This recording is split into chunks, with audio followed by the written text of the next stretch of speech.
번째 장면이 도솔레이상이라고 하는 거죠. 서가모니 부처님이 이제 과거 저 도솔천으로부터 네가 사는 인간 세계인 사바 세계에 내려오는 모습을 표현하는 것이 바로 도솔레이상이다. 바랍니다. 도솔레이상. 네, 자꾸 이제 제가 따라 이렇게 하라 하는 것은 그냥 제 얘기만 듣고 가면은 그냥 돌아서면 잊어버려요. 근데 여러분들이 한번 따라서 이렇게 같이 소리내서 한번 읽어보면 훨씬 기억에 남습니다. 두 번째가 이제 비람강생상이라고 하는 장면이었어요. 그죠? 이제 카필라국에 바로 이제 왕자가 탄생하는 룸비니 동산이라고 하는 동산에서 왕자의 탄생의 모습을 그리고 있는 것이 이 비람강생상입니다. 비람강생상. 이거 이제 외우셔야 돼요. 우리가 팔상도가 이제 어떤 내용이냐라고 했을 때 이제 부처님의 생애를 8 장면으로 표현해 놓고 있는데 두 번째 장면이 비람강생상이다. 여기에서는 이제 우리 지난 시간에 봤듯이 탄생계가 그죠? 탄생계를 통해서 불교라는 종교가 지향하는 어떤 방향, 목적이 설해졌었죠. 그죠? 그래서 이것도 잘 여러분들이 공부를 해 두셔야 되고, 자, 그리고 나서 이제 이 시달타 태자가 성장을 하고 또 이제 여러 궁중 생활을 이렇게 하게 되죠. 그죠? 그러면서 바깥 세상을 구경하기 위해서 동서남북 4대문을 나가는 장면이 나오게 되는데 이 장면을 사문유관상이라 한다면서요. 그러니까 사문유관상. 네, 사문유관상인데 여기에서 이제 동쪽에서는 그죠? 노인을 만나고 남쪽 성문에서는 병든 자를 보고 또 서쪽에서는 죽은 장례 행렬을 보고 북쪽에서는 출가 수행자를 만나는 요 사문유관상이 어떻게 보면 이제 시다르타 태자가 출가가 곧 임박이었다라고 하는 사실을 우리들에게 전해주는 장면이기도 합니다. 그러다가 이제 아들이 태어나게 되죠, 그죠? 그래서 아들이 태어났다는 소식을 듣고 나서 시다르타 태자가 혼잣말로 했던 말이 오 라올라요라는 말을 했다고 해요. 그러니까 라올라라는 말은 장애라는 뜻인데 이 시다르타 태자는 화려한 궁중생활 또 결혼생활 이런 것들이 실제 그렇게 막 어떤 즐겁지가 않았던 거죠. 혼자서 사색을 하고 고뇌하고 이런 시간들을 많이 보내게 되는데 그러면서 이제 뭔가 어떤 진리에 대한 어떤 자신의 그런 생각들을 자꾸 품게 됩니다. 그런데 이제 마침 아들이 이제 왕자가 탄생했다라는 얘기를 듣고 올라올라야라는 이런 이제 이것이 결국은 나중에 이제 이 라올라가 이제 이름으로 이 라올라의 이름으로 정해지게 되죠, 그죠? 자, 그러면서 이제 드디어 시다르타 태자는 이 왕자가 탄생, 요즘으로 치면 뭐 돌잔치 정도 될 겁니다. 100일쯤 되던 해에 나라 안에서 큰 잔치가 열어지는데 그 잔치가 끝나고 모든 사람이 잠든 시각에 이 시다르타 태자는 이제 출가를 하게 됩니다. 성 밖을 나가게 되죠. 그래서 우리가 보통 이제 그 장면을 여러분들 교재에 보시게 되면 유성 출가상이라고 되어 있어요. 그런데 유성 출가상, 네, 성을 넘어 이제 출가의 길로 들어서게 되는 장면인데, 자, 이제 이 시다르타 태자가 이제 경전에 보게 되면 이런 장면이 경전에서 설해지게 돼요. 모든 사람이 잠든 아주 깊은 밤에 이 시다르타 태자는 야소다라 공주와 왕자가 잠들어 있는 모습을 마지막 보게 됩니다. 그러면서 그 잠들어 있는 자신이 어떻게 보면 뭐 출가 전이니까 부인이고 그죠? 아들인데 그 잠들어 있는 모습을 보면서 이런 말을 합니다.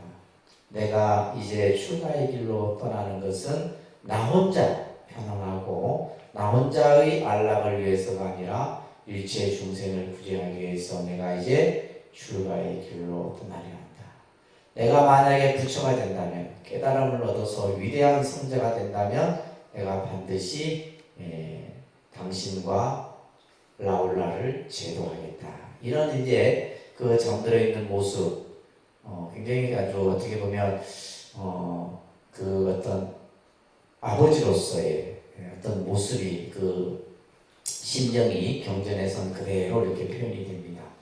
그리고 나서 이제 성밖을 나가면서 이때 이제 부처님께서 이제 이 태자가 출가를 하면서 하셨던 그런 말씀이에요. 중요한 경구입니다. 자, 따라합니다. 나는 하늘에 태어나기를 원치 않는다.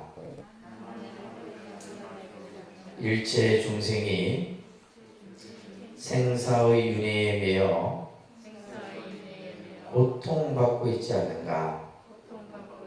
나는 일체 괴로움을 구제하기 위하여 출가하는 것이니 위 없는 깨달음을 얻어 부처를 이룰 때까지 결코 돌아오지 않으리라. 자, 요 짧은 몇 구절에 많은 의미가 담겨 있습니다. 자, 첫 구절이 이제 나는 하늘에 태어나기를 그죠? 원치 않는다. 이 말은 뭐냐면 이미 이 부처님이 지금 시다르타 태자가 출가를 하고 그 시대는 어떤 시대냐면 이미 그 이전부터 그죠? 우리가 이제 인도라는 나라를 여러분들이 조금 이해하면 좀 이해가 더 빠른데 인도는 신을 숭배하는 나라입니다. 지금도 마찬가지예요. 그래서 인도를 신들의 천국이라고 하는 표현을 보면 하나의 신이 아니에요. 다 신이 각각 다릅니다. 뭐 창조신도 있고 파괴신도 있고 무슨 뭐 비슈니 신, 시바 신, 뭐 대표적인 인도인들이 섬기는 신들이죠. 그뿐만이 아니라 이제 창조신인 브라만, 범천신 뭐 이렇게 많은 신들. 그래서 마찬가지로 이 신을 믿는 종교나 사상의 그 궁극적인 목적은 뭐냐면 생천이에요. 생천. 하늘에 태어나는 것이 목적이다 이 말이에요. 하늘에 태어나는 것이 목적이에요. 지금도 우리가 이제 서양 종교는 신의 종교지 않습니까? 그죠? 신을 이제 신앙하는 종교인데 그들의 목적 또한 뭐예요? 천당에 태어나는 것입니다. 그들의 어떤 교리를 보게 되면 결국 모든 것이 어디에 귀결이 되냐면 이 생천이에요. 생천. 그러니까 지금 이 시다르타 태자가 출가를 하면서 나는 하늘에 태어나기를 원치 않는다라고 한 이 짧은 이 구절에서 뭐예요? 불교라는 종교는 기존의 어떤 신 중심의 종교와 그 목적과 방향이 다르다는 것을 암시하는 거예요. 그래서 당시에는 이 생천설이라고 하는 생천설이 인도 사회의 모든 종교나 사상을 지배하고 있었단 말이에요. 그런데 이제 이 시다르타 태자는 출가하면서 나는 하늘에 태어나기를 원치 않는다. 지금 중생들이 고통받고 있지 않느냐. 그래서 우리가 지금 코로나에 모든 세계 인류가 고통받고 있는 것처럼 여기에서 이제 생사윤회에 매여 고통받고 있지 않는가. 생사윤회라는 말이 나와요. 생사윤회. 그래서 우리 중생의 가장 큰 고통은 태어나고 죽는 생사의 문제가 가장 본질적인 문제예요. 그래서 불교에서의 가장 우리가 뭐 수행을 하고 출가를 하고 하는 그 목적이 뭐냐면 생사해탈이다.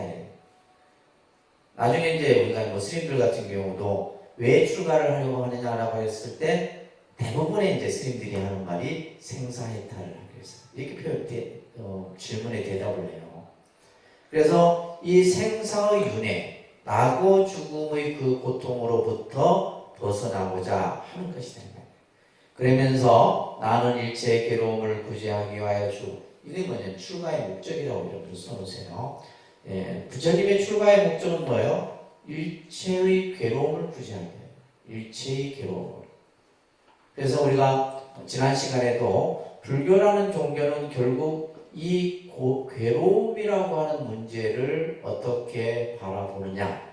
또 이 문제를 어떻게 해결하느냐가 불교의 가장 중요한 본질이에요. 결국 우리가 살아가는 데 있어서 바로 이 괴로움이라고 하는 이 본질적인 문제, 이것을 어떻게 우리가 벗어날 수 있느냐. 그래서 일체의 괴로움을 내가 구제하기 위하여 출가하는 것이니 내가 깨달음을 얻기 전에는 결코 돌아오지 않겠다. 이거는 뭐예요? 확고한 출가의 의지가 이 구절 속에서 담겨 있죠. 우리가 이제 흔히 출가라는 뭐 집을 나간다 이런 뜻이 아닙니다. 집을 나가는 건 가출이지, 그죠? 출가가 아니에요. 그냥 출가라고 하는 이제 원래 인도 말은 파비자라고 하는 말이 있는데, 우리가 한자로 하면 이제 뭐 출가예요. 그냥 이렇게 씁니다. 근데 이 출가라는 어휘 속에 담겨 있는 뜻은 뭐냐면 앞으로 나아가다 이런 뜻을 가지고 있어요. 출가의 뜻이 뭐라고요? 앞으로 나아간다. 지금 내가 사는 현재의 삶에서 더 나은 이상의 세계로 나아가기 위한 것이 바로 뭐다? 출가다. 그냥 단순히 뭐 집을 나가는 의미가 아닌 거죠. 그죠? 세속을 어떤 자신이 현재 살고 있는 삶의 그 테두리에서 벗어나서 좀 더 이상의 어떤 꿈과 목적을 가지고 나아가는 것을 출가라고 해요. 자, 이렇게 지금 태자가 이제 출가를 하게 되는데 이때 나이가 29이에요. 29이면 지금하고 이제 우리가 시대가 이렇게 점점 하면서 예전에는 그죠, 우리가 보통 60만 살아도 60살까지 살아도 되게 이제 환갑을 하고 그죠. 근데 지금은 60, 70은 거의 청춘에 가깝습니다. 그러니까 이게 이제 의학이 발달되고 과학이 발달되고 문화가 발달되고 하다 보니까 사람들의 어떤 생명, 그죠? 연장이 점점 좀 길어지고 뭐 그래 해봤자 뭐 100세 아니지만은 부처님이 이제 출가가 이제 29인데 우리 입장에서 봤을 때는 굉장히 좀 늦은 나이죠. 29이면 이제 왜냐면 부처님께서는 이제 결혼도 하고 궁중생활도 하고 그러다가 이제 29이 되더니 출가를 하게 되는데 요즘 우리 그 조계종인 경우에는 출가의 연령의 문제에 대해서 상당히 여러 가지 의견들이 있어요. 저희가 이제 출가했을 때는 제가 이제 출가한 지가 한 33년 가까이 되는데 그때는 전부 20대였어요. 20대 다 거의 뭐 20대 후반은 이제 좀 이렇게 늦은 좀 나이가 많은 축에 속하고 30대 넘어가면 이제 노인 취급했었어요. 노장 이렇게 이제 불렀다는. 근데 지금은 우리가 보면 조계종이 출가 연령이 보통 40, 50이에요. 근데 굉장히 사실 그러니까 쉽게 말해서 우리 사회도 지금 뭐예요? 급속하게 노령화가 되고 있잖아요. 그러면 이 나이에 출가를 한다는 것은 뭐냐면 승단 자체가 노령화가 가속화된다. 그래서 요즘에는 이제 10대 혹은 20대 출가를 하잖아요. 거의 떠받들고 삽니다. 아주 귀한 존재예요. 귀한 존재. 통도사 같은 경우도 10대, 20대 막 출가하면 뭐 일도 많이 안 시켜요. 옛날처럼. 그냥 막 이제 혹시 출가하다가 포기하고 나갈까봐 그냥 막 이렇게 하는데 이 출가예요. 그러니까 저희가 이제 30년 전에는 우리 이제 비구 같은 경우 보통 500명이 스님이 정도 돼요. 1년에 500명 정도. 엄청난 숫자죠. 500명 정도. 그것도 이제 예를 들면 뭐 이렇게 아주 그냥 가리고 갈아서 그러니까 사람을 막 이렇게 이제 막 테스트를 하고 막 엄격한 수행을 해서 고르고 골라서 출가하는 500명 되는데 올해 보니까 50명 정도로 줄었어요. 30년이 지난 지금은 50명. 그러면 앞으로 30년이 지나면 어떻게 되는 거예요? 거의 없다라고 합니다. 이게 사실 불교의 굉장히 큰 문제입니다. 그래서 앞으로 뭐 30년, 50년 후에 스님들이 이제 출가하는 승려가 없다 보면 이제 이건 어떻게 될까요? 상당히 심각한 문제입니다. 우리가 이제 우리 사회의 노령화도 심각한 문제지만은 승가의 사회도 굉장히 심각해요. 그래서 보통 이제 29 이렇게 부처님이 출가를 하셨는데 출가한 그 월일도 여러분들이 좀 기억을 하셔야 됩니다. 2월 8일에 출가를 하시게 돼요. 2월 8일 날. 자, 근데 이 부처님의 출가를 많은 이제 불교학자나 또 이 불교를 연구하는 종교학자들이 이 출가, 왜냐하면 불교라는 종교는 결국 뭐예요? 이 출가로부터 출가를 하는 거거든요. 불교의 종교의 탄생은 이 시다라타 태자가 출가라고 하는 이 모습부터 불교는 어떻게 보면 싹을 틔우고 있는 거죠. 그래서 어떤 불교학자는 부처님의 출가를 위대한 폭이다, 이런 이제 아주 문학적인 표현으로 부처님의 출가를 표현합니다. 위대한 폭이다. 이 말은 무슨 말이냐면, 자, 우리가 생각했을 때 일단 이 시대 때도 마찬가지지만은 출가라고 하는 것은 자신이 가지고 있던 모든 것을 다 버리는 거죠. 일단 버리는 겁니다. 예를 들면 가족으로부터 자기가 가지고 있는 뭐 어떤 직장이 됐든 어떤 학력이 됐든 모든 것을, 다시 말해서 무에서 새로 무엇을 만드는 거죠. 특히 이제 이 시다라타 태자 같은 경우는 우리가 말하는 부귀영화가 보장된 삶이잖아요. 그렇잖아요. 뭐 왕위도 보장돼 있지, 부귀영화도 보장돼 있지, 뭐 다 모든 것이 다 갖춰지는. 근데 이러한 갖춰진 자신의 어떤 삶을 포기하고 출가의 길로 들어선다는 것은 쉬운 일이 아니다. 그래서 이제 예전에 한 10몇 년 전인가 서울대생 4명인가 3명이 출가를 했어요. 이게 사회적인 굉장히 큰 이슈가 됐었습니다. 이러면 서울대학교 들어가기 힘들잖아요. 서울대학교 들어가고 그 공부하는 학생들이 갑자기 출가를 한 거예요. 여럿이서. 그래갖고 막 사회적인 하나 이슈가 돼갖고 도대체 무슨 이유로 출가를 했느냐. 그리고 이제 그들이 과연 출가 생활을 잘할 수 있을까. 이런 것들도 됐었는데, 그래서 부처님의 출가는 어느 누구도 하기 힘든 모습이다라는 거예요. 그래서 그것을 위대한 복이라는 말로서 얘기를 합니다. 자, 시다라타 태자는 출가를 이제 성 밖을 나가고 나서 제일 먼저 자신이 입었던 화려한 옷을 길가에 있는 거린의 옷과 이제 한복을 하죠. 바꿔 입습니다. 그리고는 오랫동안 길렀던 머리를 깎죠. 자, 그래서 여기에서 이제 우리가 흔히 출가를 할 때의 의식이 있어요. 출가 의식이 있는데, 그래도 아직까지는 이 출가의 길이 조계종 같은 경우는 굉장히 힘듭니다. 과정도 힘들고, 특히 뭐 통도사나 해인사나 송광사나 이런 데서 이제 승려 생활을 하고 출가를 하게 되면 굉장히, 우리 이제 비구니 스님들 같은 경우는, 우리 천조 스님이 출가했던 성남사 같은 경우는 굉장히 아주 막 엄격한데요. 그런 데서 이제 출가했다면 이제 뭐 그냥 그래도 제대로 했구나 이렇게 정도 상당히 힘든데, 보통 우리가 이제 삭발염이라 그래요. 그죠? 출가한 모습을 그릴 때 삭발염이라고 하는 말을 합니다. 스님들은 이발이라는 표현 안 씁니다. 여러분들은 이발이지만 스님들한테는 뭐요? 삭발이라는 말을 써요. 삭발.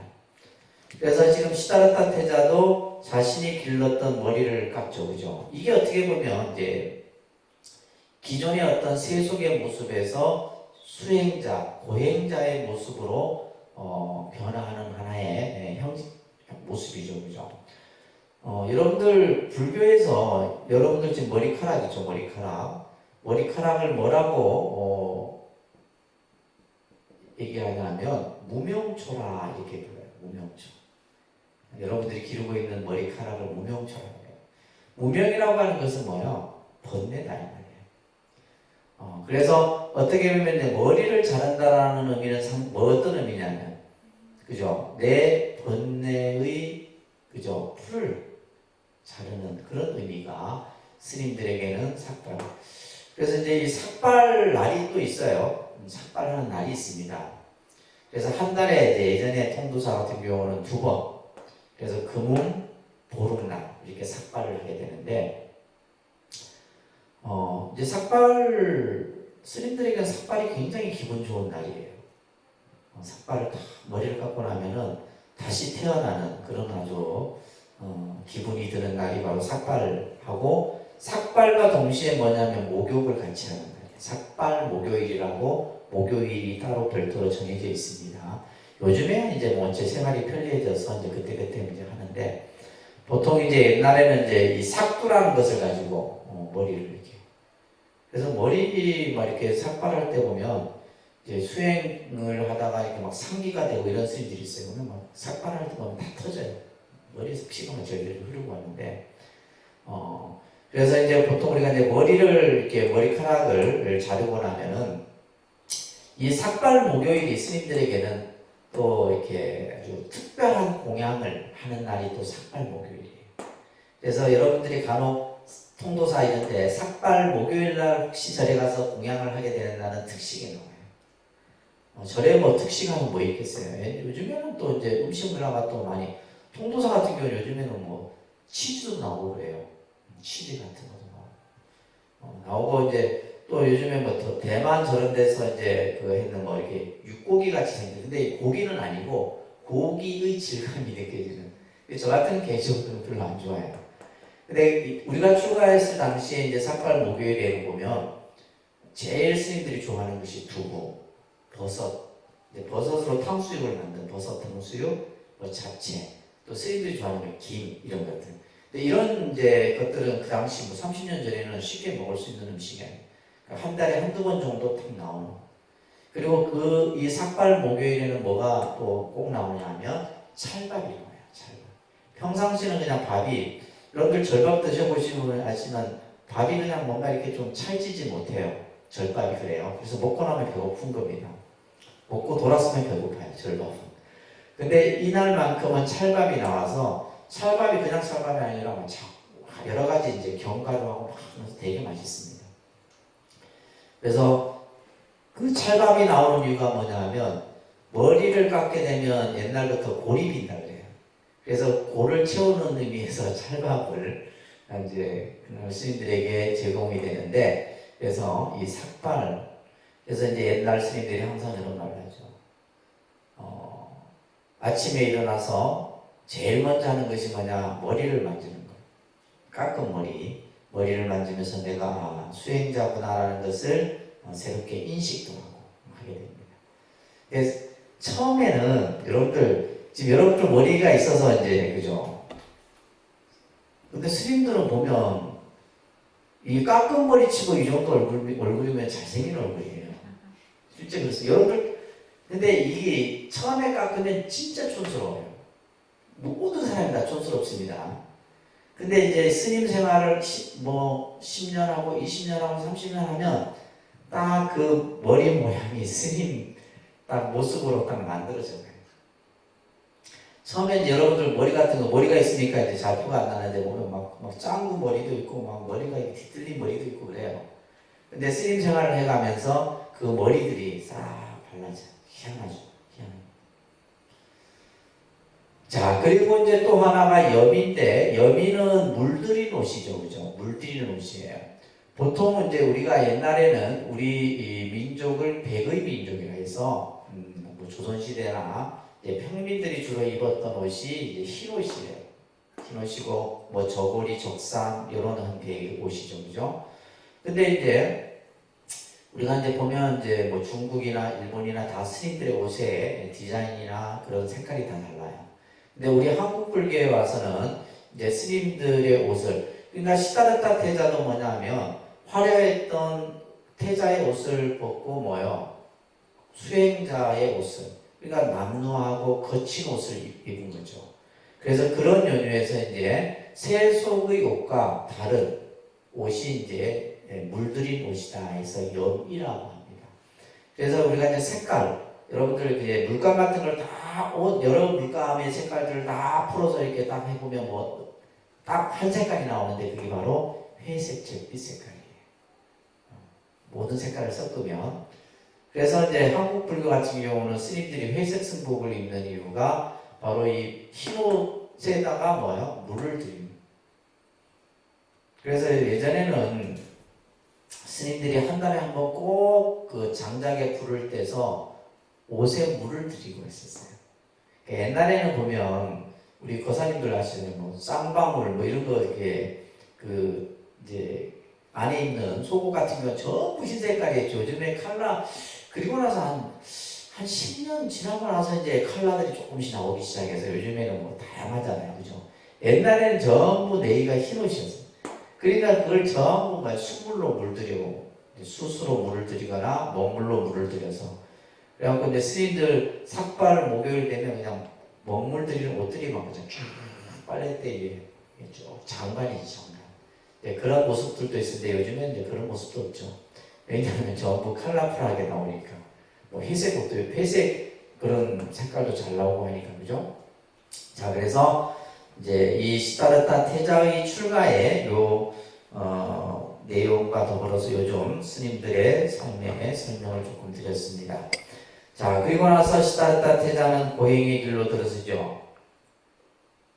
그러면서 이 시다르타 태자는 당시 내가 누구로부터 가르침을 배우고 어느 스승을 찾아갈 것인가 막상 출가를 했지만 어디로 가야 할지를 몰랐던 거예요. 그래서 당시 인도 사회에서 아주 최고의 어떤 정신적 지도자라고 불려졌던 이들이 바로 육사외도라고 하는 분이에요. 이거 여러분들 중요한 내용입니다. 이거 육사외도. 그래서 우리가 인도 철학이라든지 인도 사상을 공부할 때 이분들에 대해서 꼭 공부를 하게 돼요. 그래서 이제 우리가 흔히 외도라는 말은 불교에서 다른 종교는 이단이다, 사입이다 뭐 이렇게 이제 표현을 쓰는데 불교는 외도라는 말을 써요. 불법 이해의 가르침을 뭐라 한다? 외도라고 얘기하는 거예요. 그래서 외도의 가르침을 따르지 말고 배우지 말라 이런 말을 하게 되는데 이제 당시 육사외도라고 불리는 6이 아주 종교 지도자이면서 또 사상가이면서 또 철학적 사고를 가진 이들의 문화에 들어가서 시다르타 태자가 공부를 합니다. 근데 결국에는 이제 이들의 어떤 가르침의 목적이 이 시다르타 태자가 어떤 출가의 목적과 다르다는 거예요. 이들의 궁극적인 목적이 이제 공통적인 게 뭐냐면 생천이에요. 생천. 아까 얘기했던 하늘에 태어나는 것이 목적이었다. 궁극적으로. 근데 우리가 앞에서 배웠잖아요. 그죠? 나는 하늘에 태어나기를 원치 않는다. 내가 출가하는 목적은 생천이 아니다 이 말이에요. 그래서 다시 이제 시다르타 태자는 이들의 문화에서 나오게 됩니다. 자, 한번 볼까요? 자, 이거 시험을 치면 나오는 내용입니다. 시험을 여러분들이 안 보니까 그렇죠. 그래서 이거 외우셔야 돼요. 바랍니다. 뿌리나 카샤파, 마칼리 코살라, 아지타 케사 캄발린, 산자야 벨라티푸타, 바쿠타 카차야나, 마하비라.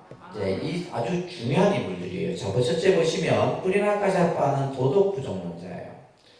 이 도덕 부정론자라고 하는 것은 쾌락주의를 주장합니다. 삶이라는 것은 뭐 별거 없다 이 말이에요. 내가 착하게 살아봤자 나쁘게 살아봤자 착하게 산다고 해서 내가 뭐 복을 받고 나쁜 일을 한다고 무슨 뭐 잘못되고 이게 아니다.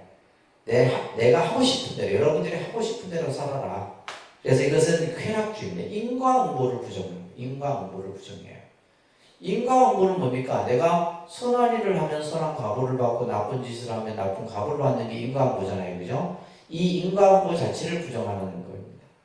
그러면서 쾌락을 추구하는 겁니다. 감각적인 쾌락을 추구해요. 감각적인 쾌락을 추구하는 것을 이 인물이 바로 도덕 부정론 뿌리나 가사입니다. 마칼리 코살라 같은 경우는 숙명론은 이거 숙명론을 다른 말로 밑에 되어 있는데 결정론적 운명론이라고 해요. 쉽게 말해서 여러분들의 운명이 결정되어져 있다는 거예요. 그래서 불교는 숙명론이나 운명론을 따르지 않습니다. 이게 중요한 내용이에요. 그래서 여러분들의 운명이 결정되어져 있는 게 아니에요. 그래서 여러분들이 예를 들면 뭐 사주를 보러 가거나 뭐 예를 들면 여러 가지 그죠 우리가 살아가는데 뭐 간혹 그걸 보러 가는데 그거는 뭐냐면 그냥 우리 쉽게 얘기해서 어떤 통계의 어떤 자료를 근거로 해서 대충 근사치로 나타나는 거예요. 우리가 궁합도 그렇고 다 마찬가지입니다. 사주라는 것이. 그런데 이제 그것을 통해 갖고 이제 예를 들면 너의 운명이 어떻다 막 이렇게 설명을 하는데 불교는 그걸 전혀 인정하지 않습니다. 모든 것은 뭐다? 내가 만들어가는 거죠. 결정되어져 있는 게 아니다 이 말이에요. 그래서 이제 마칼리 보살라가 숙명론을 주장했던 그러한 인물이었습니다. 그 다음에 아지타케사 캄발린 같은 경우는 유물론자예요. 유물론자라는 말은 물질, 모든 것이 물질이 중심인데 특히 이 그 도덕을 부정해요. 이 아지타케사 캄발린도 또 현실적인 쾌락이 인생의 목적이에요. 그냥 즐겁게 살자. 내 하고 싶은 대로 하고 그냥 마음껏 누리면서 사는 게 뭐 별 게 있냐 이게 이제 이들의 주장이었던 겁니다. 산자야 벨라티쿠타 같은 경우는 회의론자예요. 이건 불가지론이라고도 하는데 어떤 주제에 대해서 알듯 모를 듯 마치 미꾸라지가 빠져나가듯이 명확하게 어떠한 것에 대해서 표현을 하지 않는 사상가가 바로 이 산자야 벨라티쿠타입니다. 이것을 보통 형이상학적 회의론이라고 해요. 형이상학이라고 하는 것은 우리가 어떻게 보면 추상이에요. 내가 직접 눈으로 볼 수 없고 알 수 없는 것들에 대해서 그럴 수도 있고 예를 들면 이런 거예요. 지옥이 있느냐? 있는 것 같기도 하고 없는 것 같기도 하고 뭐 천당이 있느냐? 천당이 있는 것 같기도 하고 이런 식의 주장을 한 인물이 이 산자야 벨라티쿠타입니다. 여러분들 인도라는 나라는요. 이미 시다르타 태자가 이 출가를 했던 당시에는 과학, 의학, 점성술, 천문지리 모든 학문이 발달됐던 나라입니다. 그러니까 우리가 앞에서 냈듯이 문명이 발생이 되고 그죠? 엄청 우리가 생각하는 뭐 단순한 지금이야 이제 뭐 유럽이나 미국이 전체 세계의 중심이지만은 아니다 이 말이에요. 그래서 이 지금 당시 인도 사회는 여러 어떤 이러한 사상가들 또 종교 지도자들 철학자들이 굉장히 아주 성행했던 그런 시대였어요. 그 다음에 빠꾸타카짜야나 같은 경우는 불멸론자예요. 모든 생명은 불생불멸이다. 태어나는 것도 없고 죽는 것도 없다 이 말이에요. 그러면서 선악의 인과를 부정해요. 근데 지금 보면 대체적으로 이제 뭐 공통되는 것이 쾌락주의자들이고 도덕을 부정하고 인과를 부정하고 근데 불교하고 정반대의 가르침이죠. 그 다음에 이제 자인화교 같은 경우는 지금도 이 자인화교가 현존하고 있습니다. 수천 년이 지나도 지금도 인도의 종교의 한 부류로서 자인화교가 있는데 이들은 보면 이제 흰옷을 입고 오계를 지키고 또 이들은 이제 출가한 그런 어떤 고행자들을 불교에서 말하는 비구라는 이제 용어를 사용하기도 해요. 이런 것들이 이제 우리가 육사 외도의 그러한 모습으로 볼 수 있습니다. 근데 이제 시다르타 태자는 이들을 다 떠나게 됩니다. 다시 혼자서 고행의 길로 가죠. 그러다가 마가다국이라고 하는 큰 아주 당시 16개의 나라 중에 가장 큰 나라였어요. 그 나라의 어느 한 길가 숲속에서 수행을 하고 있던 중에 누구를 만나느냐? 빈비사라 왕을 만납니다. 이 빈비사라 왕 잘 기억해 두세요. 당시 이 시대는 뭐냐면 전제 군주 시대입니다. 왕이 모든 권한과 통치력을 갖고 있죠. 그죠? 근데 이 빈비사라 왕을 만나서 빈비사라 왕은 이미 저 숲속에서 수행하고 있는 자가 누군지를 알아요. 그래서 그 곁에 가서 당신은 누구십니까? 나는 고타마 시타르타입니다. 여기에서 무엇을 하십니까? 깨달음을 얻기 위해서 수행을 하고 있습니다. 당신은 굳이 깨달음을 얻지 않아도 아니 됩니까? 이미 왕위도 보장되어 있고 그죠? 나와 함께 정치를 합시다. 그래서 이 인도를 함께 다스립시다. 이렇게 이제 정치로서 이렇게 이제 이 시다르타 태자를 쉽게 말해서 이제 꼬이는 거죠. 근데 이미 시다르타 태자는 출가의 결심이 굳었잖아요. 나는 출가를 한 이유는 이 고통받는 모든 중생들을 구제하고자 하니. 그래서 나는 출가 깨달음을 얻기 전까지는 어떠한 다른 것도 선택할 수 없습니다. 이때 빈비사라 왕이 만약에 태자께서 수행을 해서 부처가 되신다면 제일 먼저 저를 제도해 주십시오. 이게 빈비사라 왕과의 만남이에요.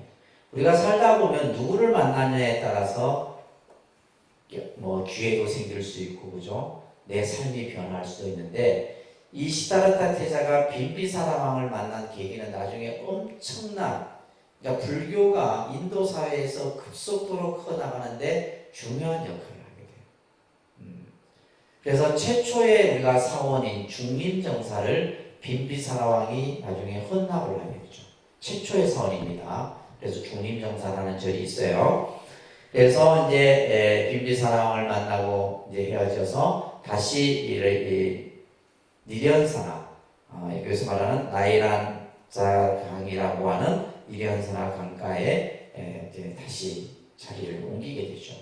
자, 여기에서 이제 어느 누구도 경험하지 않았던 그러한 고행에 들어서게 되는데, 그 고행의 장면을 설산수도상이라 합니다. 설산수도상.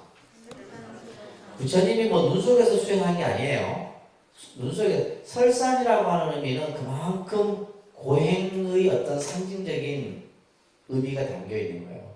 뭐 눈 속에서 그냥 옷도 안 입고 그냥 막 이렇게 한 게 그런 개념이 아닙니다. 그래서 우리가 이제 이 지금 스크린에 나오는 요 지금 부처님의 고행상인데, 이게 유명한 고행상입니다. 파키스탄 라오르 박물관에 이 지금 소장되어 있어요. 그래서 우리 한국 불교에서 이 고행상을 한번 우리나라에서 전시하려고 지금 이제 그 얘기 중에 있는, 그런데 이제 코로나 같은, 사실은 올해 아마 모셔올기로 원래 파키스탄하고 협의가 됐었는데 코로나 때문에 이제 그것도 언제 될지 모르겠어요. 유명한 고행상입니다. 그러니까 지금 이 부처님의 수행하는 모습을 보면 뼈만 앙상이 남아있죠, 그죠? 그래서 이 모습은 부처님의 그 고행이 얼마나 극심한 고행이었는가를 여실히 보여지는 모습입니다. 자, 여러분들 교재 보시게 되면 어디를 찾아가 보아도 내가 의지에 배울 스승이 없구나. 이제는 내 자신이 스승이 될 수밖에 없다. 그렇다 나 혼자 힘으로 깨달아야 한다. 번뇌를 끊을 수도처를 구하고자 할진된 이곳이 적합하다. 이곳이 이제 바로 니련사나, 그죠? 니련사나. 요즘 이제 부처님의 그 깨달은 곳을 부다가야라고 합니다. 부다가야라고 하는 곳인데, 이제 여기서 내가 번뇌를 끊으리라라고 하는 말씀을 하게 됩니다. 그러면서 이제 6년이라고 하는 아주 긴 시간을 고행을 하시게 됩니다. 그 고행의 장면을 이렇게 밑에서 다시 도설하고 있습니다. 자, 따라합니다. 과거의 어떤 수행자라도, 현재의 어떤 수행자라도, 또 미래의 어떤 출가 수행자라도 이보다 더 깊고 어려운 고행을 닦는 자도 없고 닦을 자도 없으리라. 그죠? 부처님의 수행을 어느 누구도 이 수행을 능가할 자는 없다라는 얘기예요. 우리가 이제 흔히 수행이라고 하는 것은, 이 수행이라는 의미 속에는 여러 가지의 이 뜻이 담겨 있습니다. 우리가 불교에서 그냥 수행하면 한자로 표현하면 이거 뭐 닦을 숫자, 행할 행자 이렇게 수행이라고 하는데, 이제 결국 무엇을 닦느냐라고 했을 때 이 행이라고 하는 결국 뭐냐면 까르마, 내 자신의 업을 닦는 거죠. 근데 그 까르마를 우리가 흔히 세 가지로 표현하는데, 신구의 이것을 삼업이라고 합니다. 따라합니다. 삼업. 이런 것들이 교리죠, 그죠? 몸으로, 입으로, 생각으로.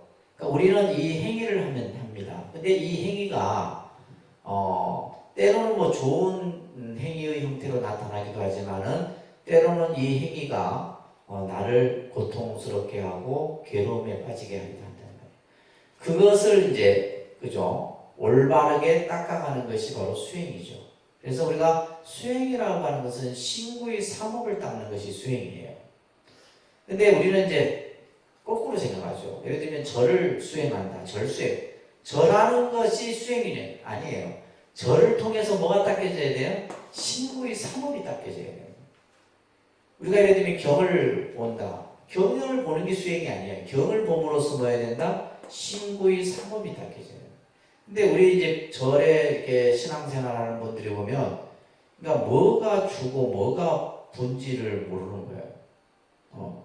이게 이제 꼭 제대로 이제 구분이 안 되는 거죠. 그래서 이 수행이라고 하는 의미가 바로 이런 의미인데, 결국 우리가 수행이라고 하는 이 내면 속에는 뭐냐면, 결국 뭐예요? 인욕이라고 하는 이 의미가 담겨 있어요. 인욕은 뭐예요? 참는 거죠. 참아내는 겁니다. 그래서 그냥 뭐 수행이 편할 수는 없잖아요. 우리가 절하는 것도 힘들고 참선하는 것도 힘들고 명상하는 것도 힘듭니다. 그렇지만 그 힘든 과정을 겪고 나면은 결국 편안함이 온다라는 거예요. 편안함이 오는 겁니다. 그래서 우리가 인욕이라고 하는 이 과정이 반드시 필요해요. 인욕이라. 근데 사람들은 이 인욕의 시간을 견뎌내지를 못하는 거죠. 그러니까 수행을 할 수가 없는 거예요. 수행을 할 수가 없는 거예요. 근데 이제 이 시다라타 태자는 어느 누구도 하기 힘든 그러한 인욕의 수행을 이겨냅니다. 그러면서 아주 극도의 이제 육체적인 고통의 한계점까지 달아들게 되는데, 그것을 우리는 보통 고행주의라고 합니다. 고행주의. 그래서 인도의 요가 수행자들 보면 육체적 고통을 통해서 최상의 쾌락을 얻는 그런 수행을 하는 이들이 많아요. 그래서 우리가 보면 뭐 부리에 눕거나 뭐 쇠창살 위에 걸어가거나 뭐 이런 장면들이 인도 요가 수행자들 모습에서 봅니다. 요즘에도. 그들이 추구하는 것은 이제 그런 것을 통해서 자기 나름대로의 어떤 마음의 평안을 얻는 거죠. 그래서 이제 이 시다라타 태자도 결국 고행만은, 육체적 고행이라는 것은 깨달음에 도움이 되지 않는다는 것을 알게 돼요. 그래서 그 밑에 보시면 육체를 괴롭히는 것은 육체의 극복이 아니라 도리어 육체에 대한 집착을 더하게 되는 것이다. 그래서 지금 부처님의 고행성처럼 먹지도 않고 주무시지도 않고 뼈만 앙상하게, 심지어는 경전에 보면 부처님 머리 위에 새가 새집을 지었다 할 정도의 표현이 나와요. 이런 어떤 수행은 결국 올바른 수행이 아니다라는 것을 아시게 된 거예요. 그래서 우리가 이제 여러분들이 불교 수행을 하는 데 있어서는 첫째 뭐요? 이 육체의 건강이 제일 중요합니다. 사실은. 내가 몸이 아픈데 무슨 수행을 해요? 안 됩니다. 명상도 안 되고 절도 안 되고 아무것도 할 수 없어요. 그래서 육체를 다스리는, 그리고 나서 우리가 쉽게 말해서 정신이죠. 결국 이 둘은 따로따로가 아니에요. 그래서 우리가 수행이라고 하는 것은 육체와 정신을 함께 다스리는 건데, 근데 이제 지금 시다라타 태자 같은 경우는 육체의 고통을 너무 강하게 주다 보니까 오히려 수행에, 정신적인 수행의 경계까지도 다다르지 못한 거예요. 그래서 시다라타 태자는 목욕을 하고 당시 그 강가에 수자타라고 하는 목동이 주는 죽을 드십니다. 이 죽이 유미죽이라고 하는 죽인데, 그러니까 이제 쌀을 끓여갖고 그에다 우유를 넣어서 끓인 죽이에요. 그래서 이제 일본 같은 경우는 부처님 성도하신 날에 이제 이 유미죽을 맛보게 하는 그런 체험도 합니다. 그래서 이 유미죽을 드시는 것을 보고, 그 교재도 나와 있듯이 태자와 함께 수행하는 이들이 있었는데 이것을 5수행자라고 이렇게 표현을 해요. 이 수행자들이 누구냐면 태자의 부왕인 정반왕이 태자의 수행을 하는 동안에 혹시 안 좋은 일이 생길까봐 근거리에서 함께 수행을 해도록 했던 그런 수행자들인데, 태자가 이제 목욕을 하고 또 예를 들면 뭐요, 죽을 드시는 걸 보고 이제 태자가 수행을 포기했구나 이런 생각을 하고 태자를 곁을 떠납니다. 근데 태자는 이제부터가 뭐요, 본격적인 수행에 들어서게 돼요. 왜? 육체적인 이제 어떤 기력을 회복하고 나서 다시 이제 수행에 들어가게 되는데, 그 장면이 수화항마상이에요. 따라합니다. 수화항마상. 자, 수화항마상은 이제 마지막 부처님이 깨달음을 얻는 장면이 이 수화항마상에서 보여집니다. 그래서 수화는 보리수 아래에서, 그죠? 항마는 말을 항복시켰다는 이런 뜻인데, 그래서 마지막 이제 부처님의 정진 모습이 그려지게 돼요. 보리수 아래에서 길상초를 깔고 수행에 들어갑니다. 설사 이 몸의 피부가 썩고 뼈가 부스러지고 피가 다 말라버린다 할지라도 무상보리 정각을 이루지 않고서는 결코 이 자리를 떠나지 않으리라. 그래서 우리가 이 지금 구절에서도 보면 이 시다르타 태자의 깨달음에 대한 어떤 결연한 의지가 이 구절 속에서도 보이죠. 자, 여기에서 이제 우리가 중요한 내용이 나오는데, 수행이라고 하는 것을 우리가 닦아가는 과정 속에서 공부가 되면 될수록 그 공부를 장애하는 것들이 생겨나게 됩니다. 그것을 불교에서는 마라고 이렇게 표현해요. 마. 이것을 마군이라고도, 마군이라고 하는데, 그것을 그냥 경상도에서는 그냥 마군이 이렇게 하는 거예요. 경상도 바로 마군이. 한자로는 이렇게 쓰죠, 그죠? 말. 그러니까 이 마라는 뜻은 뭐냐면 장애라는 뜻이에요, 장애. 그러니까 우리가 수행을 하는 데는 반드시 장애가 따르게 돼 있어요. 스님, 그러면 수행을 안 하면 장애가 안 생기겠네요. 장애가 생기고 안 생기는지도 모르지. 자, 밑에 여러분들 보시면 도고마성이라는 아주 사구가 있어요. 그죠? 네 글자가 있는데, 그러면 도고마성. 아주 유명한 말이에요. 도가 높을수록 뭐다? 마가 성하다. 마가 더 일어나는 거예요. 수행이 점점 익어갈수록 마가 점점 더 커지는 거예요. 그러니까 우리나라 말에도 그런 말이 있죠. 속담에도 호사다마라는 말이 있어요. 좋은 일이 생기면 반드시 안 좋은 일이 생겨요. 똑같은 겁니다. 그러면 이 말하는 것이 도대체 뭐냐? 첫째는 욕심이에요. 욕심, 탐욕, 혐오, 기간. 기간은 아시죠? 목마르고 갈증나고 하는 것들. 네. 그 다음에 애착, 이것도 큽니다. 집착이에요. 집착. 수행의 가장 큰 장애가 뭐냐면 권태입니다. 권태. 왜냐하면 똑같은 것을 계속 반복하거든. 이 권태는 뭐예요? 실증이죠. 요즘 말로 하면 실증. 그러니까 우리 스님들 같은 경우는 365일 똑같은 생각이에요. 아침에 4시에 일어나고 저녁에 자고. 진짜 어떻게 보면, 그래서 맨날 어떨 때는, 그래서 이제 요즘에는 그나마 다행히 이제 예전에 같으면 뭐 여행도 하고 또 뭐 이렇게 이제 스님들 같은 경우는 이제 뭐 해제가 되면 뭐 산천을 이렇게 돌아다니고 이러면서 이제 조금 그 생활을 이렇게 변화할 수 있는데, 정말 원숭이, 그죠? 다람쥐 쳇바퀴 돌듯이 생활인데, 그러다 보니까 때로는 이런 권태감이 생길 수 있다는 말이에요. 내가 지금 뭐 하고 있지? 이런 생각도 들고, 그죠? 내가 이걸 해서 뭐 하나? 이런 것들이 전부 뭐다? 마라는 거예요. 마. 이게 근데 어디에서 일어나요? 내 안에서 일어나는 겁니다. 여러분들이 살아가는 삶도 마찬가지예요. 여러분들이 다니는 직장, 또 가정생활, 부부생활 다 마찬가지예요. 그래서 이제 권태기가 딱 나타나면, 이게 이제 뭔가 내 삶을 장애하는 현상이 나타나는구나, 이렇게 생각을 하시죠. 그리고 공부 중에 가장 큰 또 마가 뭐예요? 이것을 수마라 해요. 수면. 그죠? 그냥 앉아만 있으면 그냥 뭐 머리를, 이마를 땅에 닿는 거예요. 잠보다 무서운 게 없어요. 공부하는 데 장애가. 수만. 그 다음에 공포. 때로는 이제 우리가 명상을 하거나 참선을 하거나 기도를 할 때 뭔가 내 등에서 아주 공포감이 일어납니다. 뭔가 오싹한 느낌이 들어요. 이런 공포감. 이런 것들이 있어요. 근데 이제 제가 이따가 여러분들 아무리 얘기해도 안 해보면, 그것을 경험해보지 않은 사람은 모르죠. 이거는 이제 경험한 수행의 어떤 모습에서 나오는 거니까, 그죠? 그 다음에 의혹은 뭐냐면 의심이에요. 내가 이거 한다고 되겠나? 내가 뭐 불교 공부한다고 뭐 내 인생이 달라지겠나 뭐 이런 식의 그런 의심, 의혹들 이런 것들이 전부 뭐다? 마예요. 마. 그 다음에 고집 같은 경우도 많습니다. 자기 고집이 있어갖고 분명히 이 길로 가야 되는데 자기 생각한 일로 딱 가는 거예요. 이것도 수행의 마입니다.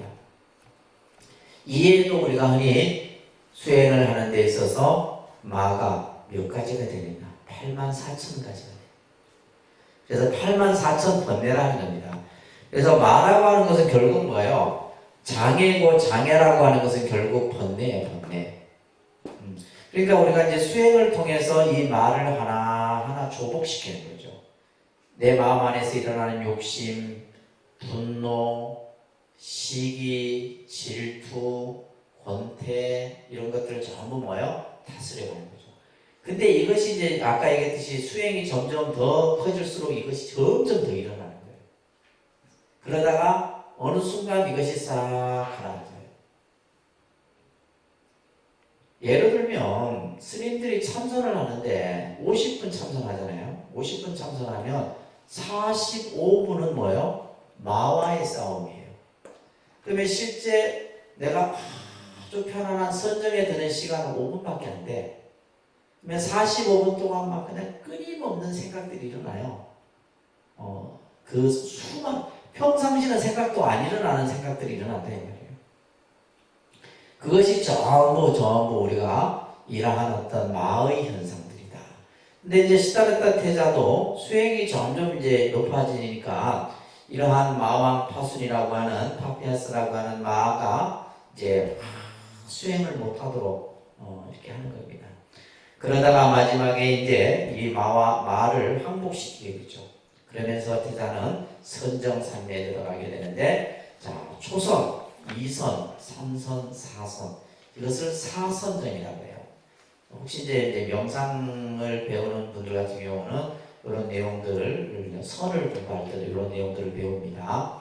그래서 처음 이제 부처님께서 선정산매에 딱 들어가시게 됩니다.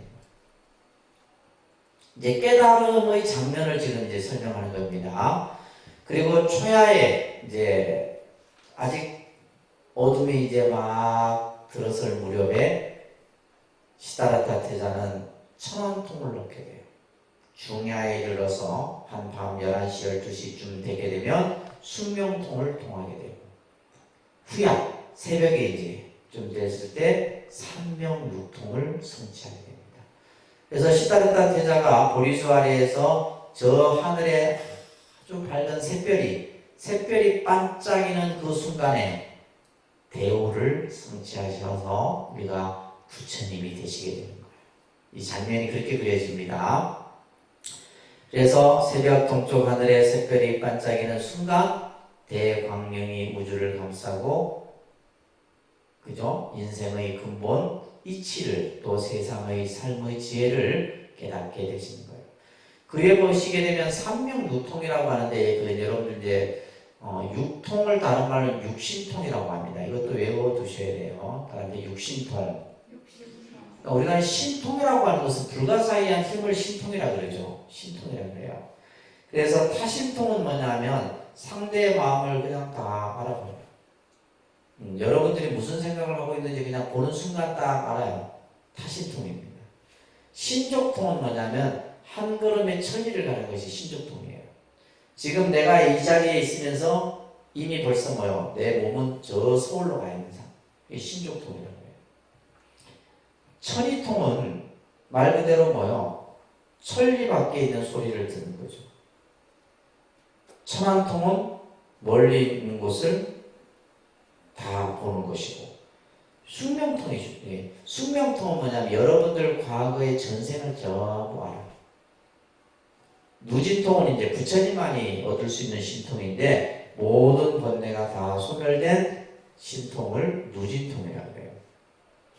그래서 이 부처님은 육신통을 얻게 됩니다. 그러니까 이제 쉽게 얘기해서 어마어마한 그러한 어떤 이제 힘을, 신통의 힘을 갖추시게 되는 거죠.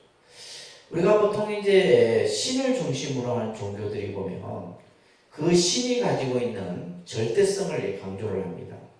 그래서 기독교 같은 경우는 항상 그들의 신을 얘기할 때 전지전능하신 우리 아버지 하나님이라는 문구를 항상 붙여요. 그들은 그죠? 자, 보시게 되면 전지 모든 것을 다 알아. 전능 모든 것을 다 가능케 한다. 그러니까 이게 이제 사실은 불교에서 말하면 신통이에요. 한마디로 신통인데 불교는 뭐 이런 그러니까 불교도 이런 표현이 있어요. 우리가 이제 여러분들이 그런 것을 표현할 줄 몰라서 그런 거지. 근데 이제 기독교인들 같은 경우는 뭐 이제 어떤 기도를 하거나 할 때 그 하나님 앞에 붙이는 여러 가지 수식어들이 있어요. 불교도 있습니다. 불교도 있는데 우리가 예를 들면 성하모니불 같은 경우는 그냥 성하모니불이 아니라 사바, 교주, 시아, 본사, 서가 우리가 예불문 있죠. 예불문에서 표현하는 그런 표현들이 있습니다. 근데 이제 우리가 불교에서는 그냥 부처님이라고 하는 부처님이라는 이 하나의 단어 속에 사실은 다 포함되어 있는 거예요. 굳이 뭐 그냥 전지전능하고 이런 걸 잘 안 붙이죠. 불교의 어떤 신앙적 특성이 좀 그래요. 그래서 육신통을 이루시고 사선정. 그래서 이제 나중에 이제 좀 더 교리를 깊이 있게 들어가시게 되면 구차제정이라 해서 사선정, 사무색정, 그 다음에 마지막 멸진정, 이게 9개의 그 깨달음에 이르는 단계가 있어요. 그런 것들은 이제 나중에 이제 저 전문반에 가시면 배우게 됩니다. 자, 그 밑에 나오는 경전 구절이 중요한 구절이에요. 자, 우리가 한번 따라합니다. 이거 외우시라고 그랬어요. 자, 따라합니다. 이제 어둠은 영영 사라졌도다. 어둠의 흐름도 모두 사라졌다. 이제 다시 생사의 길을 따르지 않으리. 이것을 고뇌의 최후라 선언하노라. 자설경이란 이게 말은 뭐냐면 누가 묻지 않았는데 부처님 스스로 이 말씀을 하신 거예요. 혼자서 하신 말씀을 자설경이라 이렇게 경을 분류할 때 그렇게 합니다. 자, 여기에서 중요한 말은 이제 어둠은 영영 사라졌도다. 어둠이라는 말이에요. 어둠. 자, 이 어둠이라는 말을 불교에서는 무명이라 그럽니다. 이 단어 잘 기억하세요. 불교에서 아주 중요한 단어입니다. 무명. 무명이라는 것은 캄캄한 어둠의 상태를 얘기해요. 이 무명이라는 말은 무지와 같은 뜻이에요. 알 수 없어.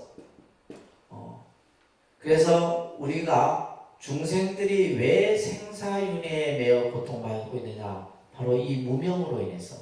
자, 여러분들 어디서 온지 아세요? 여러분들 어디서 왔어요? 또 우리가 죽고 나면 또 어디로 가냐 이 말이에요. 모르잖아. 그렇잖아요, 그죠? 어디로 온 것도 모르고, 예를 들면 이제 뭐 부모님을 단지 이제 부모님 몸을 의탁 해서 우리가 태어났지만, 그러면 태어나기 이전에 나는 누구였느냐 이 말이에요. 이런 것들이 이제 우리가 선 같은 데서는 하나의 화두 형태로 이제 공부를 이렇게 하게끔 합니다. 그래서 우리 중생은 뭐요? 어디서 왔는지도 모르고 어디로 가야 하는지도 모른다 이 말이에요. 캄캄한 어둠 속에서. 그래서 이 어둠이라고 하는 것이 결국 이 어둠을 반대하는 말이 우리는 뭐요? 지혜입니다. 무슨 말이라고요? 지혜. 그래서 그것을 광명이라고도 표현합니다. 광명은 환한 밝은 빛이고, 그죠? 무명은 캄캄한 어둠이에요. 결국 불교라는 종교는 이 캄캄한 어둠의 시간을 벗어나서 뭐요? 지혜 광명의 세계로 나아가는 것이 불교라는 종교가 가지고 있는 가장 중요한 개념이에요. 그래서 우리가 지혜를 완성. 그래서 깨달음이라는 것은 다른 말로 지혜의 완성이다 얘기해요. 지혜의 완성. 깨달음을 여러 가지로 표현합니다. 원체 표현하는 방법이 다양하게 하지만 이제 여러분들이 지금 단계에서는 바로 지혜의 완성이다. 그래서 우리가 예를 들면 무명을 밝히자 이런 말을 합니다. 무명을 밝히자 이 말은 뭐예요? 광명의 세계로 나아가자. 지혜의 세계로 나아가자. 무명을 깨뜨리자. 무명을 깨뜨려서 뭐예요? 지혜의 세계를 만들자. 이런 식의 표현들을 불교에서 쓰는 겁니다. 그래서 어둠이 영영 사라졌다라는 말은 뭐예요? 이제 환한 광명의 그러한 세계가 펼쳐지는 거예요. 어둠의 흐름도 사라졌다. 그러면서 이제 다시는 생사의 길을 따르지 않는, 이 말은 뭐냐면 윤회에서 벗어난다 이런 얘기예요. 생사의 길을 따르지 않는다는 말은 윤회로부터 벗어나는 거예요. 그래서 이제 우리가 흔히 불교에서 여러분들 생사해탈이라는 말 들어보셨죠? 생사로부터 벗어나는 거예요. 이게 불교의 목적입니다. 불교는 무슨 뭐 천당 가고 뭐 예를 들면 극락 가고 이게 아니에요. 생사로부터 벗어나는 거. 이것이 가장 우리가 불교가 지향하는 목적이다라는 거예요. 스님들이 출가해서 수행하는 목적이 뭐냐? 생사해탈이에요. 생사해탈입니다. 그러니까 여러분들도 똑같은 목적을 가지고 불교를 해야 되는데 여러분들은 목적이 뭐예요? 잘 사는 거예요. 건강하고 잘 살고 자식들 잘 되고 이게 목적이라. 그러니까 목적 자체가 잘못되어 있다라는 거예요. 근데 기독교인들은 목적이 똑같아요. 그들의 목적은 뭐다? 천당 가는 게 목적이에요. 근데 우리는 지금 절에 나오는 여러분들이 불교를 다니는 목적과 불교가 세우는 목적이 다르다 이 말이에요. 불교의 목적은 뭐예요? 무명으로부터 벗어나서 생사해탈의 길로 나가는 것이 불교의 목적인데 우리는 오히려 뭐예요? 더 캄캄한 무명 속에 들어가요. 욕심, 분노, 어리석음에서 스스로 벗어나지 못하고 그죠. 그러니까 우리는 뭐냐면 흔히 그러잖아요. 불교에서는 뭐예요? 버려라 그러잖아요. 그죠? 욕심도 버리고 썩냄도 버리고 미움도 버리고. 근데 여러분들은 절에 다니면서 뭐 더 가지려고 저래요. 더 가요. 그러니까 이게 불교를 제대로 여러분들이 공부를 할 수가 없는 겁니다. 자, 그러면서 이때 이제 이 시다르타 태자는 모든 생사윤회로부터 벗어나서 이제 부처님이 되시는데 그때 나이가 바로 35세고 그날이 12월 8일입니다. 이것은 외워두셔야 돼요. 29에 출가해서 35세, 그러니까 6년 고행이라 이렇게 얘기를 하는 거예요. 자, 근데 이제 우리가 부처님의 깨달음이라는 말을 이제 불교에서 많이 쓰는데 나중에 이 깨달음에 대해서 다양하게 얘기를 합니다. 선에서 말하는 깨달음, 교회에서 말하는 깨달음. 이제 그냥 보통 배우는 사람 입장에서 보면 다르는데 그냥 하나의 개념인데 표현만 다를 뿐입니다. 먼저 깨달음이라는 그 개념을 여러분들 이거 먼저 기억을 하셔야 돼요. 자, 깨달음을 뭐라 표현하느냐? 안욕따라 삼맥삼보리라는 말로 표현해요. 그러니까 안욕따라 삼맥삼보리. 우리가 금강경이나 경전을 보게 되면 이것은 이제 인도말이에요. 인도말을 그냥 중국인들이 그냥 안욕따라 삼맥삼보리 이렇게 이제 풀어놓은 거예요. 한자로는 번역이 안 됩니다. 안욕따라 삼맥삼보리, 안욕따라 삼맥삼보리. 이것을 이제 우리가 이제 뜻으로 풀면, 자, 이거는 여러분들이 잘 기억하셔야 돼요. 안욕따라 삼맥삼보리가 무슨 뜻이냐 했을 때 무상정등정각이다. 아닙니다. 무상정등정각. 무상정등정각이래요. 그래서 우리가 부처님의 깨달음을 정각이라 그래요. 정각. 이렇게 하나의 단어로 표현하기도 합니다. 정각. 바른 깨달음이에요. 부처님의 깨달음은 정각이다. 그 정각인데 이 앞에 이제 무상이란 말인데 무상은 뭐냐면 최상의 완전한 이런 뜻이에요. 최상의 깨달음이다. 완전한 깨달음이다. 그래서 무상정각이라고도 써요. 그러니까 무상정각. 그러니까 이런 게 어려운 거예요. 그냥 정각이라 하면 되는데 또 어떤 스님은 무상정각이라 하고 또 어떤 스님은 또 뭐 정등정각이라고 이렇게 표현하고 그러니까 말을 그냥 다양하게 막 뺐다 넣었다 붙였다 늘렸다 막 줄였다 막 이렇게 쓰는 거예요. 이런 부분들이 이제 불교 공부를 하는데 일반 불자들이 어려워하는 부분들이에요. 근데 딱 근본만 알면 사실 아무 뭐 어려운 것이 없는데, 그래서 무상정각, 그러니까 무상정각, 정등정각, 이렇게도 표현하기도 하고 무상정등정각이라. 그러면 여러분들이 기억하는 것은 부처님의 깨달음을 뭐라 한다? 정각이라 한다. 그래서 무상은 최상의 완전한, 정등은 뭐냐면 보편적인 이런 뜻이에요. 누구나 다. 이것은 뭐냐면 어떠한 한 사람만이 깨달을 수 있는 깨달음이 아니라 누구나가 다 그 진리를 깨달을 수 있는 보편적인 완전한 깨달음이다. 이제 이 깨달음을 이렇게 표현을 합니다. 그러면서 시다르타 대자는 깨달음을 얻고 나서 49일 동안 이제 선정에 들게 되는데, 이 선정 상태 속에서 자신의 깨달음을 한번 다시 사유를 합니다. 그래서 인간의 괴로움의 문제, 또 이 세계의 실상에 대한 모습들, 그래서 그런 것들을 나중에 이제 12연기라고 하는, 나중에 연기법에서 공부할 겁니다. 그러면 깨달음의 내용이 뭐냐 했을 때 연기법이다 이렇게 딱 얘기를 하는 거예요. 그러면 깨달음을 정각이라는데 그 정각의 내용이 뭐냐? 연기법이다 이렇게 하는 거예요. 선에서는 뭐라 그래요? 마음이다 이렇게 얘기를 하는 거죠. 그러니까 표현만 다를 뿐이에요. 자, 그러면서 이제 이 자신이 얻은 깨달음을 사유를 하는데, 이 깨달음이 너무나 거룩한 깨달음이에요. 그 진리가. 그래서 부처님께서는 이 법을 과연 중생들이 믿겠느냐. 내가 선한들 그들이 과연 믿을 수 있을까? 또 이것을 이해할 수 있을까? 그래서 우리가 흔히 여러분들 불교가 어렵다 그러죠. 어려운 이유가 딱 한 가지예요. 부처님 말씀은 깨달은 분의 말씀이에요. 그렇잖아요, 그죠? 깨달은 분의 말씀이고 깨달은 분의 진리이란 말이에요.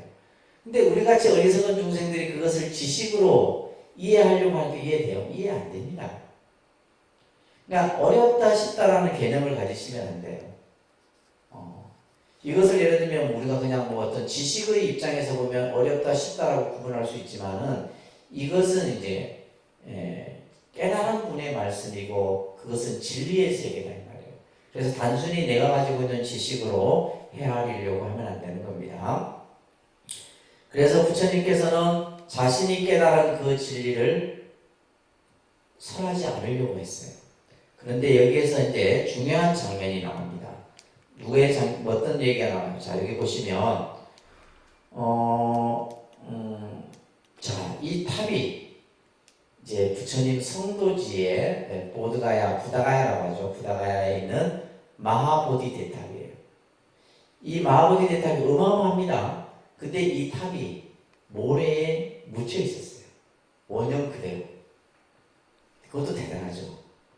그러니까 인도가 보면 이슬람 교도들의 어떤 박해나 이런 것으로 해서 불교 유적들이 거의 없어져요. 근데 이 마하보디 대탑은 그대로 이 원형을 유지를 하고 있습니다. 아주 대단한 탑이에요.